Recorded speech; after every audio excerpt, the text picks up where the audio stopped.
Hello and welcome into the Knicks-Verse. And this is a special live show. We got a full house. We got my man, Stephen Fox, from Sports Talk with the Fox and Sports Vibes TV.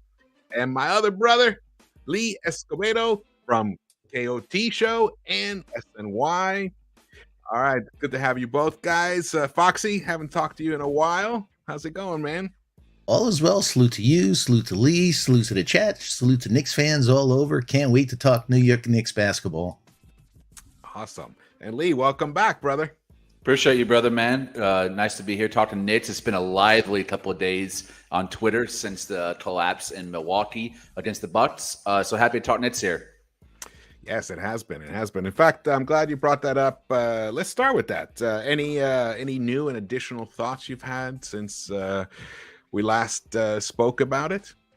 Yeah, I think the last time we talked, I was on a scale of 1 to 10. Fire Tibbs, I was about a 10. Now I'm about a 11. I would say.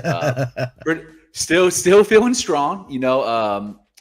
This loss was not on the kids. It wasn't about exhaustion. It wasn't about neophytes taking their lumps. This was about a coach making terrible decisions in terms of his rotations and defensive schemes, putting in iHeart in the late in the third, early in the fourth. That 7.5 minute stretch or whatever it was completely turned the game around because of his defensive lapses and also taking IQ out, and pairing Toppin and Fournier together in that 5-man group. I thought was an awful idea. All about bringing Obi back in slowly. This was not the game, I think, to do that, especially with such a monster in the front court like Giannis. It made no sense. And also just his over-reliance, not at this game and every team he's ever coached, on guarding the paint opposed to guarding the three-point line. People really down on Fournier for that defensive lapse where he let the wide open Joe Ingles open. But that was Tibbs' direction. It was to pack the paint and form a wall against Giannis. Fournier was following Tibbs' instructions, and you saw what it ended up causing there in the fourth quarter. Yep, absolutely. I agree with all of those issues. The Fire Thibs, it's interesting to be talking about that right now in lieu of his 100 wins and the team being, in 6th and 7th place right now. But it's definitely something that we should not stop repeating here. Because I think, and Fox, I know Fox's feelings about it all. We're all on the same boat in terms of that. And a lot of that is because, and especially myself, I'll speak for myself, I'm a firm believer that the talent on this roster is much better than they've been allowed to show. Agreed. So that's my main issue. And like last year, I said last year we totally underperformed. But first, before move on here, I just want to shout out to the chat. Lex the Destroyer, best mod around, is in town. Thank you so much for showing up. And yes, smash that like button for us, please. Definitely appreciate that. And share this stream with people, other Knicks fans, or just share it on social media, whatever. And if you haven't subscribed yet, please do so. I mean, what are you waiting for? I mean, we're trying to get to 7,000 subs. And also check out Sports Vibes TV. The Sunday streams will be back in action with Keese and Foxy. And don't forget to check out Lee on on the Nick of Time post-game shows. Always a great watch. And with my man Jay Ellis, who was one of my inspirations for doing this. Yeah. Now, Foxy, your thoughts on that Bucks loss? In a lot of ways, I don't know how we could even think about beating a quality team shooting 26% from three, having 16 team assists. Like Lee was saying, IQ only having 2 shots in the fourth quarter. Grimes having 7 shots for the whole game. And you brought up a great point in your recap, George, that we had 4 players over 38 minutes, and then you look at them, meaning the Bucks, and look, you only had, their players, the minute distribution, and it just comes back, visually. You do the eye test, you look at Randall, and they had nothing left in the tank. Everyone's like, why can't they grab a goddamn rebound in the last few minutes of a game? Well, people may not think that, a team that plays running somebody 32 or 34 minutes versus somebody running 40 minutes. It's a difference, man. They don't have anything left in their game. in the tank. You know what? To just jump on that, I don't know if you guys watched last night the Suns game against the Warriors. I did not. That? I was watching college, actually. Okay, good. Keep doing that, Fox. Keep doing that. Jim Jackson talked about the minutes distribution that Monty was using with his roster. He made. I wish I just would have recorded. If I wasn't stoned and I had to like deal with shit. I resemble that remark. he said to a certain extent, he said, look at what Monty's doing with the minutes. Suns are down to 8 men because of injuries and other issues. He is not letting anybody overplay. He's letting them all get minutes so that they all can be their best selves. I mean, he didn't use that exact language, but that was the point of it. It's the exact opposite of what Thibs has done. Yeah, he reduces the rotation, but Deuce still gets only 6 minutes sometimes, and Sims gets 4 minutes sometimes. That's not the way. What's the point of having a 9-man rotation if you're not going to use all 9 guys? So that I thought that was a great comment, and it was an indictment on how Thibs manages the minutes on this team, and it does burn guys out. I know it's a big controversial thing. There's a whole group of people that don't believe in that at all. Just watch the Atlanta series 2 years ago. Yeah, I'm just telling you from a former athlete myself.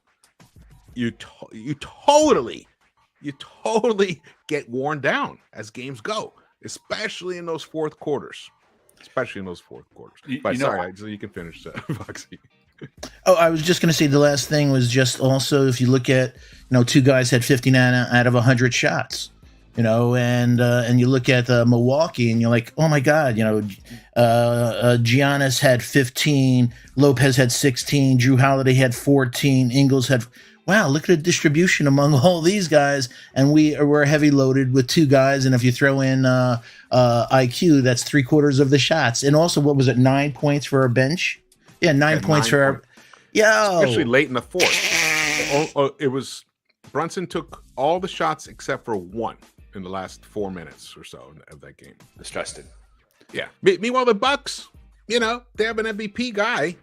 They could just be feeding him ISO, but no. They have guys out on the wings waiting.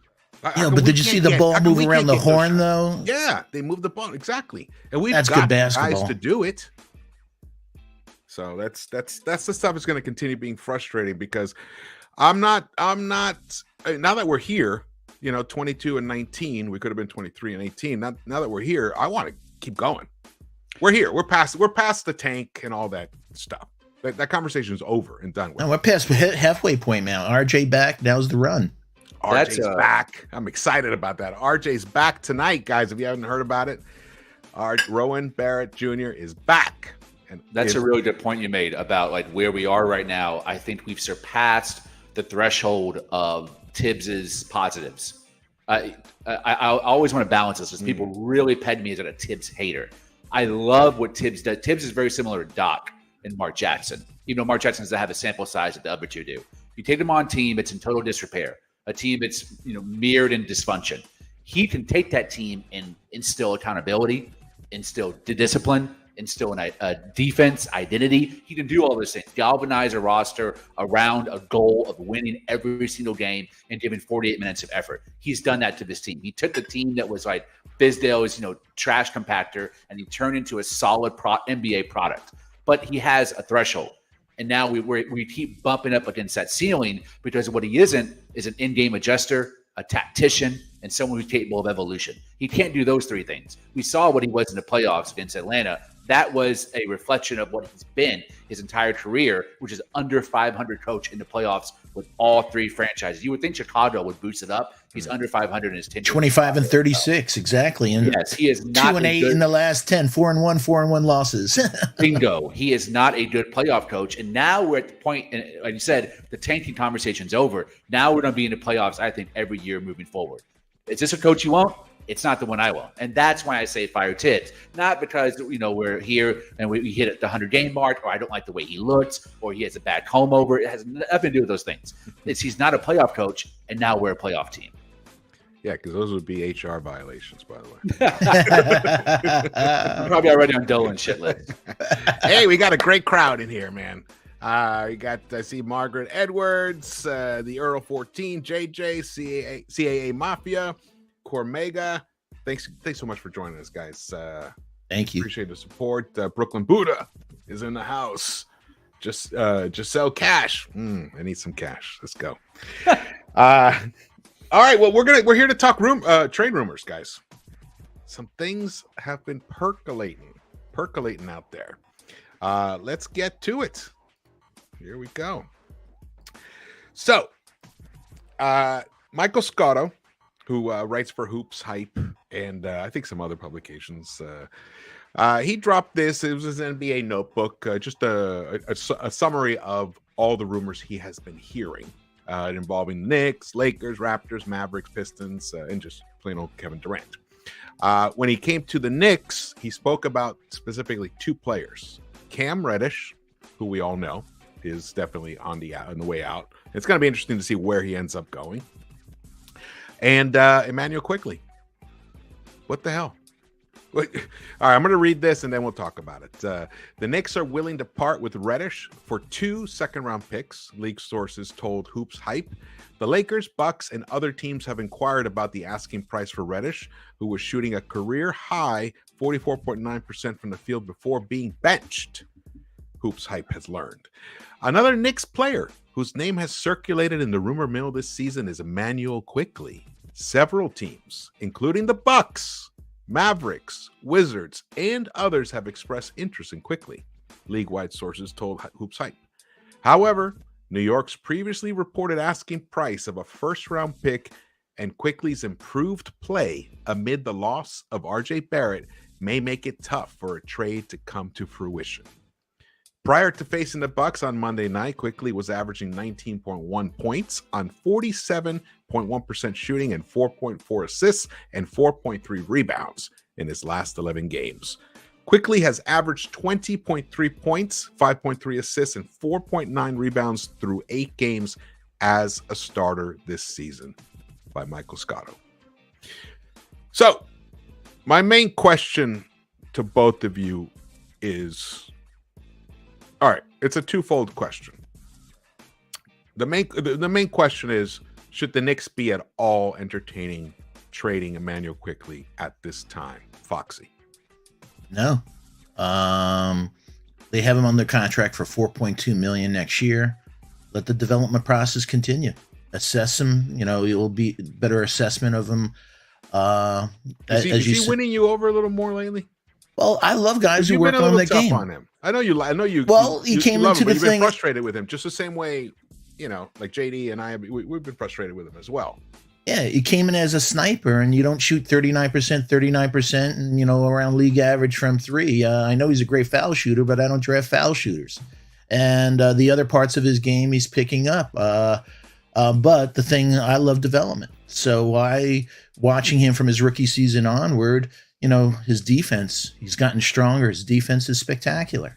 We've been watching, different things where he's adding to his game, this year versus some, long floaters that he took in the past. He's pulling up across the lane for a midi, jump shot, traditional form, real shooting mechanics and everything else. So it has a higher percentage and stuff like that.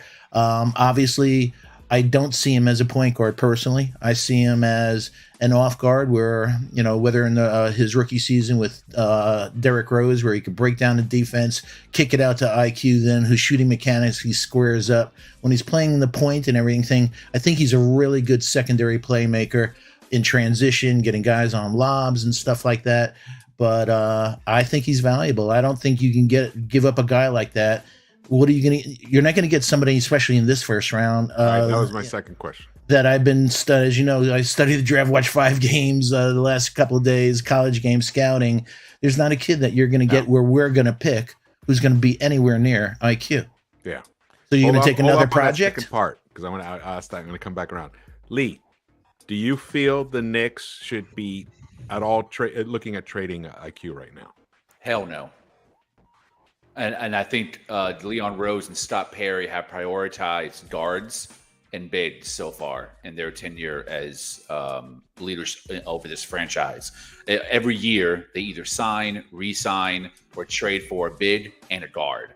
So I think in the draft, too, you've seen like Sims has been a priority with Scott Perry. Mitch was a priority. They signed Hartenstein, re-signed Mitch after that. I think that those are two positions they really value, especially in Tibbs' system. He had the most success in Chicago with Derrick Rose and Joakim Noah. So I think they're trying to replicate that to a certain degree and get the positions that are most important to their head coach. So, to me, that's the biggest priority. And Emmanuel Quickly definitely solidifies that. He can play some off guard. And I think once his shot comes around, he's going to be a really elite bench player. He already has the strength and defense to guard the 1 through 3, and I think he can even get better than that too. He's also one of the lead leaders in a point differential defensively. I have high hopes for him. I love the chemistry he has with Obi Toppin and the chemistry he's developing with Julius Randle, RJ, and Mitch. All right. This is great. Now the next question, and I'm not gonna bore people because people know how I feel about Emmanuel Quickly. I mean, I think the very first video, Knicks-Verse, that I ever dropped was, should Emmanuel Quickly be starting? This is 2 years ago. So people know that I love Emmanuel Quickly, so I'm not going to sing his praises here. But the thing is, sometimes things develop because other teams have certain needs. And those needs motivate them to pay a little more. What would it take to wow you to trade IQ before the February 9th trade deadline, Lee? LaMelo Ball. It would have to be someone of that stature at the guard position that's going to duplicate IQ's skill set and then brings an extra level of oomph. So like an Anthony Edwards, LaMelo Ball, those are two guys who have to see becoming disgruntled in their current situations. I'm not considering SGA. I think he's happy and OKC's thriving. But those two guards specifically are on my wish list, and that's who I would trade it for. Wouldn't trade it for You're saying yes, as part of a star trade. Correct. Not a Jordan Clarkson move, not a lateral move, but something that really upgrade our roster and only in the guard position. I think we're pretty good at the 4 or 5, and I would even argue the 3, but there's no one out there at the 3 that I'm interested in including Emmanuel Quickly in. It would only be for another 1 or 2. All right, Foxy, same question. If a team came and wowed us, what would be like the bare minimum of what you would want in exchange for IQ at this moment, at this time before February 9th? For roster construction, looking at it, I'd absolutely go after a 3, and that would be, I brought it up on a show a couple of streams ago. I'd go after a Mikal Bridges. I'd go after a Trey Murphy, and I'd go after, on the same team, a Najee Marshall. When they have a Zion, CJ, and Ingram tied up for a little over $100 million. Then you got Herb Jones and Trey and Dyson Daniels and Najee Marshall. They're heavy at that 3, and we don't have a 7-foot plus wingspan, lockdown defender. And so I'd absolutely use, IQ if we can get the lockdown 3 and D defender. Then and that would kick. We'd lose IQ, but then we'd kick Grimes to the second team, and in that shooting guard spot, RJ would move to the shooting guard spot on the starting team. Oof. Well, Trey Murphy is he's gonna be a tremendous high value guy in the modern NBA. I mean, he already is. He's like the perfect prototypical guy. 50-40-90, man. 50-40-90. He plays tremendous defense. His length is something difficult to deal with for the smaller guards and smaller forwards. And he can also slide over to the power forward, sure, when you need him. But it would take, they're kind of similar, in terms of value to the franchises. The Trey Murphy Pelicans are gonna. But then again, but they're overloaded, like I said, on the contract. So even if we go a step down, Najee Marshall is a dog, 6'7", 7 foot plus wingspan, an absolute pit bull on defense. So when you're building a defensive identity and culture, so I'd absolutely be going after a 3, because especially in this draft, you don't have one 3 in this draft that's better than Trey Murphy. All right, interesting. Man, you made a good argument, because I was definitely on the. No, I'm not trading IQ unless it's like Lee was saying, as a package for a star. The thing is, Trey Murphy, and there are a couple of guys like that, not many. He's such a special talent for the modern NBA, and as we're going to move forward too, like it's not changing. The game's not going to change right now unless they put a 4-point play in there, or they move the 3-point line out further. If they move the 3-point line out further, that could change this game tremendously. It's like Caddyshack 3. It's like a new golf course. yeah, something great. So, barring that, Trey Murphy is exactly the type of weapon that you need, that we had hoped Cam Reddish could be for us. And we're asking too much of RJ. He doesn't have that length. He doesn't have the athleticism, the burst, and the explosion. Cam was the prototype for us to do that. Trey is a much better shooting Cam. Yeah. And it's the truth. Since he's coming from Atlanta from day one, he's been a spotty shooter. The blue don't lie on cleaning the glass. I think that'd be more of like a 3-team trade thing. But in general, we're not. So as the three of us, we're not looking at just kind of offloading quick make a lateral move, pick up a draft pick or 2. Like, we're not. It's not about accumulating assets for the future. It's not worth it for us. No. Because, and also IQ, the longer he keeps playing, and he's finally becoming the guy that I've always thought he could be. Again, I'm frustrated by the inconsistency with his shot, but I have no doubt it's going to come. That first rookie year, I mean, he shot almost 39%. He shot about 39% from the 3-point line, and it was on decent volume. It wasn't a fluke. That was for real. I think last season was a fluke. Yeah. Then he got off to a slow start this season, and then I was worried. The mayor of IQ Town, IQ Island, it was like, when's IQ finally going to come around? I'm like, I know, I'm frustrated, but just wait. He's going to come around. But look at his defense. Then his defense has reached a level nobody expected. Though it wasn't his scouting report in college. He actually was a very good defender in college. And now he's learned the one thing to give Thibs a shout out. He's definitely a defensive genius. That's for sure. Do I like his schemes in terms of how we approach the modern NBA? That's another discussion. But in terms of explaining to players where to be, what to look for, how to be aware, how to use your hands, how to position yourself on the floor, all that stuff. Thibs has totally brought that out in IQ, and we were seeing it a little bit in Obi as well, but he definitely regressed.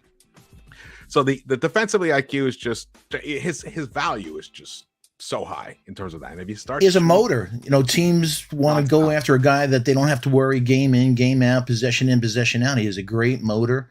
He's a student of the game. He's a great kid from building a culture standpoint. So that's why a lot of teams are going after him. Yeah, and I've said it before. I'm still not off the idea that he could be a better overall point guard than Jalen Brunson. And I'll explain why. Defense, he wipes the floor with Brunson. Even close. And Brunson's has 4 years on IQ. And Brunson himself said, what that guy's doing, I could not do at his age. And he wants to learn. And what did Thibs say? Smartest guy on the roster. So I think anything, I love the idea of a Trey Murphy, Foxy, but I think IQ can be something special. I think he can be more than a good rotation piece. I think he could be a starter eventually. So if Brunson keeps being what he is and he keeps getting better, we're obviously gonna have to do something about IQ. But we can get a lot more from him, maybe like in a year from now, even. Yeah, like 4.2 million next year, and a lot of people don't realize that IQ has a bigger wingspan than Grimes. Yeah, and Deuce. Yeah. All right. Well, that was great. That was a good one. Let's see. Let's take a little break here. Let's, shout out to the chat. Anyone you want to shout out, Foxy? D's World of Hoops, a good pal of mine, Derek. He has a great show every day after games at 12 noon. So if you haven't checked out D, make sure you check him out. CA Mafia, Core Mega. And just shout out to everyone, JJ, and everyone. Thanks again for all your support. All right, awesome, man. We got the poll here. 90% say no, don't trade quickly this season. Love it. I love it. I love that he's earned it. Because before I was going off of, projections. What I thought he could do, and obviously defensively I could see. But now he's delivering on all ends. His playmaking is there. He helps his other players too. Did you hear that whole thing? Where did I hear about that? I must have read it somewhere. Where now he's become the vocal voice of. He's like the safety now, talking the defense. And Mitch was like, "Man, that's my job," But it's good. The more people that talk, the better. Yep. I see more IQ and Grimes screaming out defense assignments than the vets. Yes. Pointing, Absolutely. Yeah. Well, Brunson's not a defensive guy. Randall, even though he's definitely come on lately and he had a nice defensive season during his All-NBA campaign, he's never been known as a defensive guy. The truth of the matter, anyone in the NBA at 6'1" is not a defensive guy. Yeah. Well, Chris Paul would argue that differently. Do you like Chris Paul? I do, but that's 1 out of a million. Meaning, you see Deuce, who everyone says is a great defense on his switch. A 6'6" guy gets his shot over Deuce every freaking time. Yeah, it's just physics. It's a brutal league. Are you a fan of CP3, Lee? I got a lot of respect for CP3. I'm not a huge fan of his personality. Yeah, it's been interesting, living out here in California when he was with the Clippers and all that. It was interesting watching him play. He's like I like him more now that he's gotten older than when he was younger. But then again, I'm always kind of biased against certain guys because he's not a Knick, like that kind of thing. I think if I could have had any one player pair with Melo, it probably would have been CP3. Yeah, I'm pissed too because they could have made that happen, but they wanted to get their bag. And they could have made it happen. They're best friends. That would have been the best co-star for him. Yeah, actually, Melo would have been the co-star in that regard. Yeah, and that's that would have been nice. Again, you guys hit the thumbs up button for us. I'd like to get at least 50 likes, if not 100 likes. That'd be awesome. We got a nice turnout here. We got 100 people in the chat. It's great. Let's get that going. The game begins at 7:30, but it always begins a little later. We'll be rolling a little later here. Once again, shout out to Lex the Destroyer. Thank you so much for holding it down. I see Manchild's in the house. Manchild. Yeah. Carlton Thomas. They won. BN. All right. The only guys we should trade for is OG or SGA, says the man. Ooh, where is that? I agree with one of them. Yeah. I'm not the biggest OG fan. Me neither. Well, I prefer Trey Murphy over OG. That's just me. Same. Doesn't have the injury history. Yeah, I do too. But SGA, my number one trade target, probably him and Luka. It's real close. Yeah, that's I love SGA. Would love those guys. All right, let's go on to the next one here. So, in Bleacher Report, they put out their 30. They put out the article 30. 30 players or whatever that teams should be looking at right now during the trade deadline, because it's coming up. And for the Detroit Pistons, interestingly, they listed that Obi Toppin and Cam Reddish should be targets for the Detroit Pistons. They say here that the Pistons should be tanking hard down the stretch with no Cade Cunningham, shopping veterans like Bojan Bogdanovic, Alec Burks, and Nerlens Noel, ironically 2 ex-Knicks, while looking to take on untapped young talent from playoff hopeful teams. The New York Knicks would make an ideal partner. Julius Randle's strong play means Toppin isn't going to land the starting job anytime soon, so the Pistons should check on the athletic forward's availability. The same can be said for Reddish, who's been out of the Knicks rotation for over a month. So, I'm not even going to bother with the bottom part because it's not a concern of ours. What would we, what would we want in exchange for Obi? Because he's Cam, it's a little easier. They've already established the market. They say at least 2 second-round picks for Cam. For Cam. But for Obi, what would you be looking to get, Lee? Well, we know Scott Perry's got a relationship with Detroit going back to his days as the assistant to Joe Dumars. So I think there's some underlying connections there. We've dealt with them a couple times for the Derrick Rose trade, and then again offloading our veteran contracts and Noel and Burks to them. So there is a working relationship. I don't think there would be any fleecing going on, which is always a blessing to me as a Knicks fan.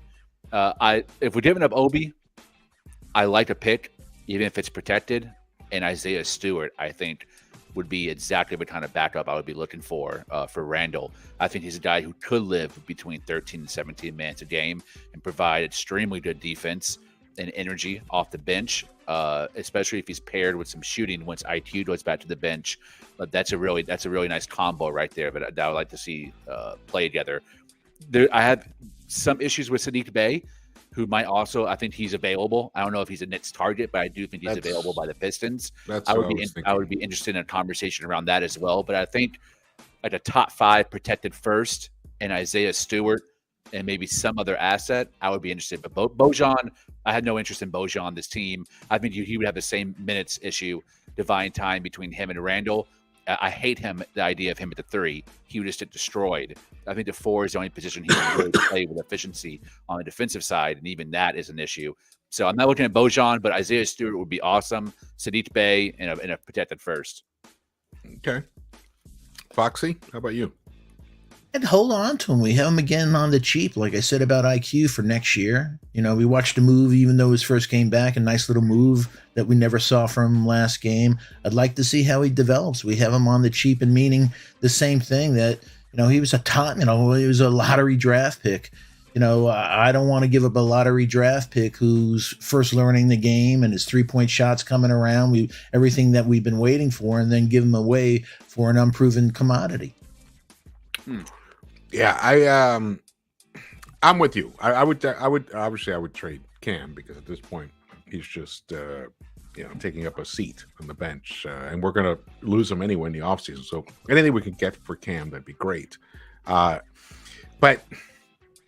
Obi would hurt a little because I feel like we'd be selling on the low, and I'm telling you, this guy gets a starting gig in the NBA, and he's a 20-7 guy every night.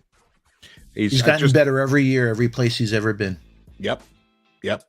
And defensively, he's got to figure it out a little more. But even with his issues, he'll still get a steal. He'll still get a block here, a deflection.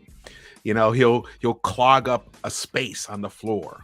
And yes. There's times where he's totally lost. He gets backdoored and that stuff, but he also does plays on the defensive end. So if he can clean up the negative plays, he could become a decent defensive player. We just need him to be decent.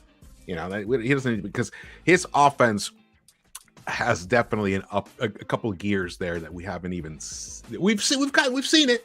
We just haven't seen it over a long period of time.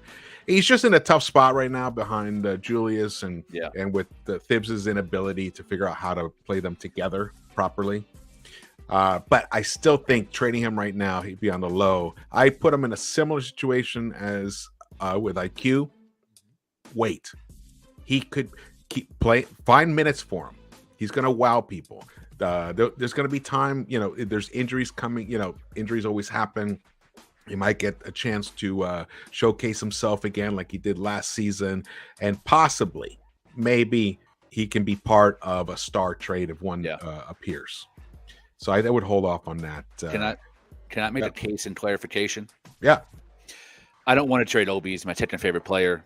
I mean, he's one of the few guys whose jerseys I bought. I got a lot of love for him. I just love how adorable he is. He's such a lovable personality. You got to wear that jersey next time. And there hasn't been a whole lot of lovable personalities on the Knicks roster in the last couple of years. I mean, decades even since the 99 team. So, I love him in that regard. This roster has a good amount of those guys. Agreed. Well, you're right. In the past, it good was kids. Like yes. Young men.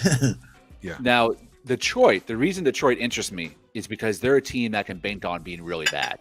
Like, if you get a pick from them, even if it's top 5 protected, I think you're going to pick somewhere where Obi was selected between 7, 8, or 9. So that interests me just off the bat, because one Cade injury, as you can see, they're back to the bottom barrel of the league, especially if we start shedding more veterans like Albert Burks, who I presume will be moved by the deadline, and Bojan, then they're even worse. So there's definitely a deficiency of talent on that roster that I think is bankable for that pick to come back and be of quality.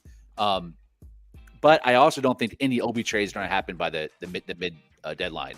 I think that he is traded Obi in the summer. I don't think any of these major pieces, IQ, Obi, outside of Fournier and Reddish, are really the only true players I think that might be moved by the deadline. I think the summer is going to be the summer where Leon tries to make a big swing and go for a star in quotations. Whether that actually means a star or not is a different thing. But I think that's where you might see a guy like Obi be moved. I don't think it's going to be by the deadline, but Detroit is a team that I would have a lot of faith in to be really bad for the next 2 or 3 years. And I would be interested in doing a deal with him if the right pieces come back. Yeah. I mean, if we got an unprotected first from Detroit, that kind of does make me listen a little more. Yeah.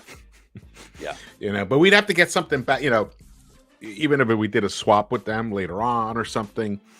I could see it would make it more difficult for me to hold on to Obi if we got an unprotected. Only during the summer, though. It's not going to be a deadline deal.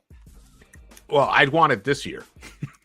If I was going to get an unprotected from Detroit, I would want it to be for the 2023 draft. Right. Well, it could be the summer. I'm just saying it won't be in February. I think it'll be in the summertime. And that's a whole other other thing. But there aren't that many guys even in the draft that are better than Obi, other than like the top tier guys. Well, at the 4, I brought up on the last show Taylor Hendricks that I really like out of UCF. Chris Murray's really, Keegan's brother is really lighting it up at Iowa. You have Gigi Jackson, a young kid, has a lot. It's a project, but he has the talent there. Jarass Walker out of Houston. But they're not like clearly better. You know what I mean? Like, I agree with you. Yeah, I agree with you, but they're also not 24 years old. Yeah. So we'd almost be kind of like swapping Obi for kind of a younger version of himself. Yeah. That wouldn't be complaining about the minutes behind Randall while they're developing. Right. I'm definitely with you, George. I would want the trade to be 2023 for that draft pick as well. And hey, you have that, the Mavs, and your own. Now you have the possibilities of packaging him and moving up in the draft when trade starts begin to commence. Yeah. Or go after Terry Eason. Oh, yeah. Who I love. Terry Eason. Yeah. Just wrote about him. All right. Let's. Oh, yeah. Oh, cool. Drop that link. Let's move on to the next interesting rumors in that same article. Now, this is written with the Knicks' point of views, what their target should be. And this obviously shouts star hunting to me. Updated targets: Bradley Beal, Zach LaVine, and OG Anunoby. While other teams may only want to add some minor upgrades here and there, the Knicks shouldn't be afraid to go star chasing. Few teams have the kind of draft capital the Knicks possess, and even the strong play of Julius Randle and Jalen Brunson has New York just 7th in the East. Adding a premier scorer like Beal or LaVine is at least worth checking the price on for the Knicks, taking this offense to an elite level. If the asking price is too high, Anunoby may actually be the better fit overall, plugging the defensive juggernaut into a lineup that features Brunson, RJ, Randall, and Mitch Robinson would give this core plenty of size, scoring, and now an elite defender on the perimeter. Don't be shy, New York. Make some calls, is what they say. I'll jump in on this first. The main issue I have with Anunoby is well, for one, he's injury prone. He's injury prone, and that scares me. Like a guy that fit, why is he always got some little tweak, some little thing here and there? And also, I mean, who said Zach Lowe or somebody said that the asking price could be as high as what they got for what Danny Ainge got for Donovan Mitchell, which is to me is insane. That's craziness. It's insane. This guy doesn't change your he's not a franchise changer. Right? No. He's a foundational piece. Exactly. But when you read that lineup, that's a nice lineup. You know, the starting lineup, that would be nice. But it's not worth it for me in terms of what it would cost to acquire him in relationship to his risk for injury. Now, if he was a free agent, you know, and we had some money available, that's a different story because you're not giving up assets to acquire him. In terms of Zach LaVine and Bradley Beal, absolutely, they are premier scorers. Beal, his age is worrying me, and again, talk about also injury prone. So I would shy away from Bradley Beal unless you know, it was just not. It wouldn't cost us that much. But I just can't see the Wizards doing that. So it comes down to, once again, Zach LaVine, the name that keeps popping up. I already talked a lot about Zach LaVine in the past, so I'm curious what you feel about him, Foxy. Real quick take, knee, contract, and defense. No thanks. I passed the ball. All right. All right. But Lee's got the ball now. Hell no to all three. I don't know the interest adding somebody that adds any sort of window to where we are right now. I like that things are really wide open. Things are very fluid. There's no 2, 3, 5-year window. You know, we're able to develop. We're able to grow. You add someone like Bradley Beal and even Zach LaVine to that, and now all of a sudden the window is shrunk because of their age, where they're at in their career and their expectations, and the amount of pieces you give up. So if I'm going to close the window, it better be for someone like, you know, Ant-Man or SGA. Well, Zach is even younger than Randall. True, but then you add the other element. But he has a 50-year-old knee. Right. That's where the knee issue comes in, and the attitude issues come in.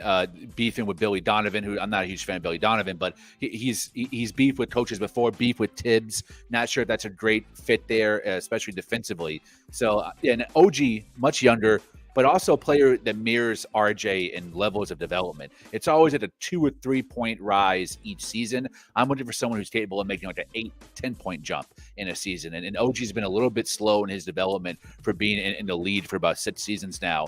Even though he shoots somewhere between 37 to 40% from three, I just don't think he's any better, that much better than RJ. He's not better than Brunson. He's not better than Randall, and he might not end up being better than IQ or Grimes. So, yeah, it's a hell no. Let's wait until the bid swing happens.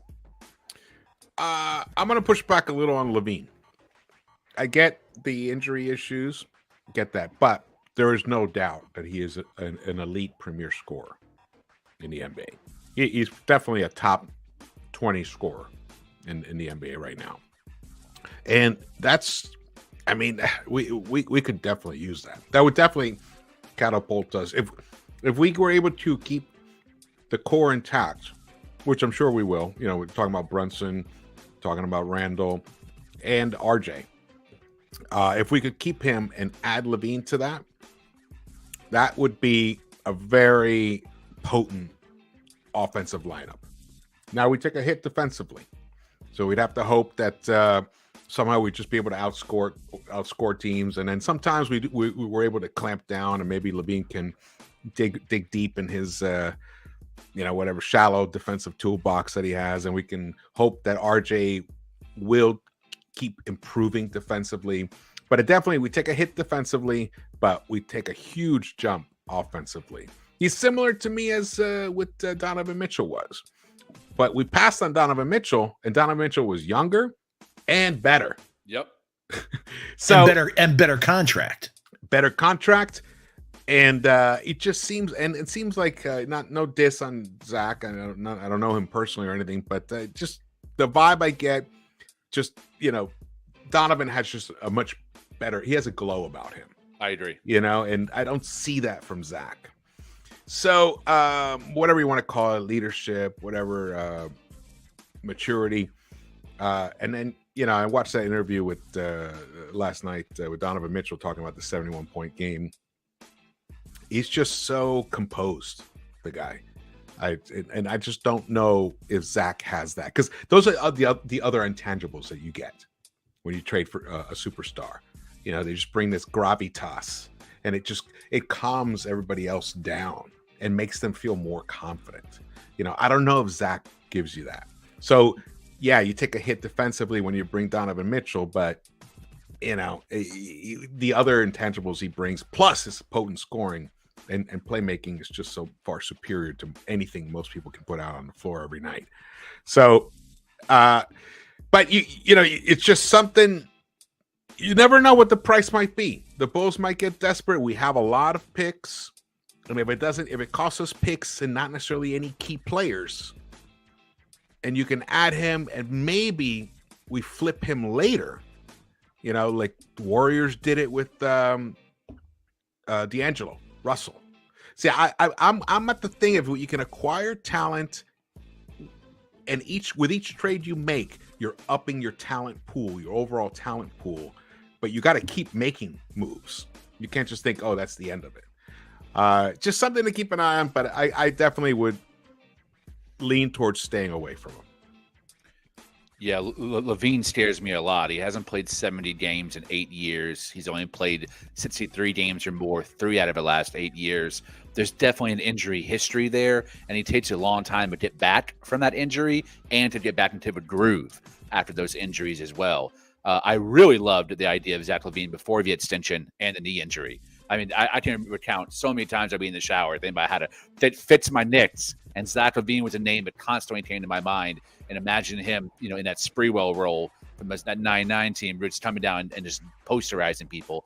But once that extension was signed and the knee got injured, man, I don't think he's worth the risk, because I just have too much PTSD from Antonio Medice, man. I can't do it. Beautifully said. Yeah, beautifully said. Well said. Well said. Look at that. Lee Escobedo. There we go. Stephen Fox. George Esquerra. We got the trio here into the Knicks-Verse. It's been a great show so far. We still have more to go. The game is it's 4:30, but the game starts usually a little bit later. We're gonna keep going. Here we go. Free agent targets. This came up on Hoops Hype, and I just wanted to throw these in here just for us to talk about a little bit. Dylan Brooks and Malik Beasley. The thing is, we opening up cap space is going to be a challenge, but it's always possible. It's always doable. We were able to do it last season. What's your general feelings about Dylan Brooks and Malik Beasley? I'll go with Foxy. Brooks is a dog. I love the Memphis, everybody that Memphis drafts has that same, mentality, man. Tough dudes. Watched him since college. Love the way he plays. And obviously everything's about value. What's the price? If the price is there, that's somebody I like. Beasley's off the chart for me. We're talking about young guys, culture, and he has some events in his past, and that I just don't think he'll add to the culture of this team. And again, we have a shitload of 6'4" guys. I don't need another 6'4", 6'5" guy. Either give me a wing, or who's the first guy again? Dylan. He's a 6'7" guy. So yeah, to me, Dylan Brooks is the clear positive here. If we were able to open up cap space for him, Malik Beasley, that's only if somebody gets hurt and they're gone for a year and we need that an extra scoring punch. I don't even want to say any names because I don't want to jinx anybody on our roster. But you know what I mean? If a couple of guys took a hit, an unfortunate season-ending injury that takes a year to come back from, then maybe you look at a guy like that. But in terms of just all around adding to the overall culture of the team, I don't think Malik Beasley does that, but Dylan Brooks does. He definitely Beasley's does. a 2 in my book. We're all full up on 2s on this team. Yeah. Lee, what's your feelings on these two cats? Finally, a rumor that gets me excited, man. I agree with Foxy 100%. very, very little interest in Beasley unless it's on a really affordable deal. But damn, man, Dylan Brooks is salivating. That is an awesome idea to have him coming off the bench. And I'm just going ahead and say it. If we ever decide to move RJ, woo, what a backup that would be to move into the starting 3 spot. To have Dylan Brooks, Grimes, and Brunson, that's awesome. That's type of lineup that I've been wanting for this Knicks team for a very long time. Or guys that are switchy, that have like a moxie to them, a little bit of that attitude spark that I've really been missing at the 3 spot for a long time. But just there's no depth really. You think about the height and the wingspan and the size of our team. RJ is really the only like legitimate 3 we have, and he's probably best at the 2 guard spot. So we don't really have any depth behind him. And I mean, God bless his soul, Cam Reddish. He tried and he failed, but he really did try. Dylan Brooks would be, wow, someone that I really hope we go after. And I would have full faith in Scott Perry in getting a contract that's valuable. I'm sure that last year would be a team option. I'm sure it would probably be descending. You know, all the good things that Scott Perry has brought to this front office. I think he would put his imprint on that contract-wise and end up being a deal that, you know, we're not kicking ourselves later 2 or 3 years down the line. I love great motor guys. Yeah. And the thing is, RJ's not really a small forward. He's really a shooting guard. He's just big. You know, he's really a shooting guard. All right. Well, great. I think definitely Dylan Brooks is someone to keep an eye on. Hell yeah. Free agent wise. You would definitely be a good, solid add to this squad. We love that, man. All right. The game's going to start pretty soon. The Knicks play the Indiana Pacers tonight. The big matchup. And I don't care at all about what Wally said about Halliburton. It's irrelevant to me. Same. But look what's happened to the Pacers since they've played the Knicks. They are now 8-2. So we're going to be battling a much better team than we had faced before. In the last 10 games, we're only averaging 111.7 points per game. They're averaging 118.2. Rebounds per game, we're at 46. They're at 42. Assists per game. Our assists are down lately. We were up around 26, 27 for a while there. Now we're averaging in the last 10 games 22.2, and that is an issue, and we've seen it in the fourth quarter. The Pacers, they're up there at 26.4 assists per game. Field goal percentage, they're averaging 48.2% from the field overall, and they're shooting 39% from the three-point line. The Knicks are finally, we're getting up there. We were down. We were one of the worst three-point shooting teams in the league for a long stretch. Now we're up to almost about 36%, and we're shooting 45.6% overall. Fellas, are we going to win this game tonight? Lee. Whew, we better, man. Or my pods are going to hate me because I'm going to keep riding that Fire Tibbs train. Indiana's a really good matchup for us. I think we have about the same level of talent. They're a little bit more concentrated than we are. I think Tyrese Halliburton's the real deal. He's a future star. He kind of like embodies, like, if you don't build the perfect 2K player, he fits, all of the different mechanics that you would want your player to have. He's got the body of a 3, but a mind of a point guard, the scoring touch of a 2. He's just like, he's a great combination of athletic skills and IQ. So, and not only that, but Rick Carlisle is the exact opposite of what Tibbs is. Like, they both have been in the NBA coaching for about the same period of time, but Carlisle has really evolved his mentality. It took a while. It took a disaster implosion in Dallas for him to go to Indiana and really evolve his style and allow Halliburton to be the controller on the team and not have to play call so much from the sideline. So props to Carlisle for evolution. I wish our coach could catch a little bit of that. I wish it was contagious. But they also have some great guys off the bench, man. Loving Nembhard, Naismith. I think they did a really good pickup with Smith, who I think was Wade, and they signed him from Phoenix. That was a good pickup for them because he's been solid off the bench. Jalen Smith? Yeah. Jalen Smith. Benedict Mathurin. But yeah. It was a trade, yeah, but that's cool. Yeah. Benedict Mathurin is my second favorite rookie and probably the second best rookie in this class. He's another guy I would love to have in MSG in a Knicks uniform, but we didn't trade up to get him, even though I think we could have. So yeah, they have some guys on this team I really like and a coach that I really respect. All right, Foxy. What are we going to see tonight? What are we going to see tonight? What's your key? To ask you a different question. What's your key for the Knicks winning tonight? What are they going to have to do? do the same thing as we did last game, shoot 90% from the foul line. Let's have a good game shooting from the foul line. We can't shoot 26% from three. We have to be 35, 36% up. And we can't have 16 assists. Like you said, we have to be back in that 26, 27, 28 range. That's really, really key for us. Hey, they're fourth in blocks. So when I see teams like that, that are, RJ has to adjust his game. RJ has, before the injuries, on a trajectory of having over 100 shots blocked. He has to pull up, and the same thing for Randall. We see him when he gets into the paint. He's a 6'8" guy that doesn't have lift, that he's at a disadvantage. We see him continually getting shot blocked. So they have to be conscious of that. So shoot the three well. Obviously, hey, people, I don't know if people realize how well we're third in field goal percentage as a team, the Knicks. On the defensive side, we're third in a 3-point percentage, and we're ninth in 2-point percentage. This defense is coming together. I know we see things, and imagine if we had a coach that didn't have the guys blown out at the end of the game, the stats would be even better. Preach, brother. Totally. Hey, so Aaron Nesmith is out of this game, so that's a positive. Yeah, it's good for us. Pacers have been playing really well. They on New Year's Eve, they beat the Clippers by 1 point, 131-130. Then they beat Toronto.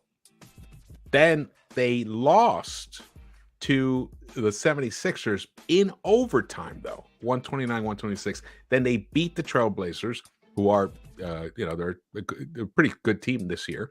And they just beat the Charlotte Hornets, who are not a good team right now. But they're rolling. And Halliburton has been a problem. I think this game is going to be a battle.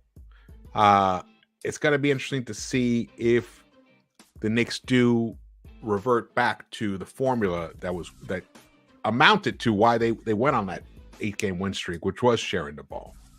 So we need to see that return, and we need to dominate the boards.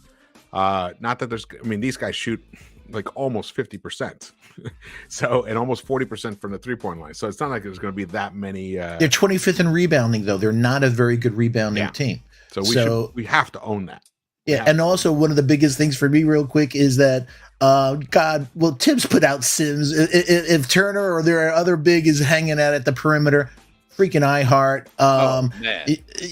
Mitch, do me a favor. Sims has shown if he could take Caruso on the perimeter, if he could take Kuminga on the perimeter, put Sims in there if they're hanging out there, man. Oh, Miles Turner is out at the last second. Yo!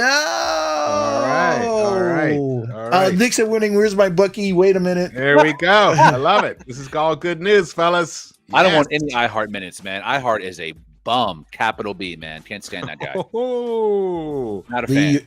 I'm with you 100%. We got our first bum. No, Lee's happening, and I feel the same way, man. Don't take minutes from Sim. Nice guy, tries hard, plays hard, just doesn't have the skills, and he's not the right fit identity-wise for this team. Yeah, I hear you.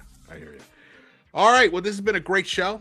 Thank you guys for joining me again. My name is George. If you guys haven't subscribed yet, please do so and share this show with whoever might be interested in it. Just share it on social media and follow all of us on Twitter and hit the thumbs up button for us when you get a chance and drop your comments. Definitely, if a thought comes up to you guys later on, just drop it in the comments in the replay. Truly appreciate it. And Lee, thank you so much for joining me, brother. Appreciate you doing this again. Foxy, we still got to jump into our draft videos. I got to do more work. I did watch some games recently, but I had to do some more scouting myself. Maxwell Lewis is on tonight. Who's the guy I like? Sensabaugh? Bryce Sensabaugh, Ohio State. Yeah. Ooh. Another guy in the 50-40-90 thing. Ooh, I'm liking him. Number 2 or 3 on my shooting guard list. Yeah, all right. Okay, where do you have Cason Wallace? Cason Wallace, he doesn't have burst. I think he's a good defensive player, but he's a combo guard. I just don't, he's shooting the 3 well, but I have a couple of other guys, a little higher than him. I watch a lot of Cason Wallace and Anthony Black. I'm in Dallas, Texas, so I went to a lot of the high school games there and watched them in the state finals, and I liked both of them a lot, especially Anthony Black. He's going to be special. If his shot drops, he'll be special. His shot has to drop. I agree with that. That's for sure. All right. Looks like game has already started, and I think RJ hit a 3-pointer. Is that right? Yeah. Lex? Oh. If I'm reading that correctly. Star J Barrett. All right, guys. Thanks so much. Thank you guys for joining. And of course, I'll be doing a recap, so tune in for that. And I will see you around the Knicks-Verse.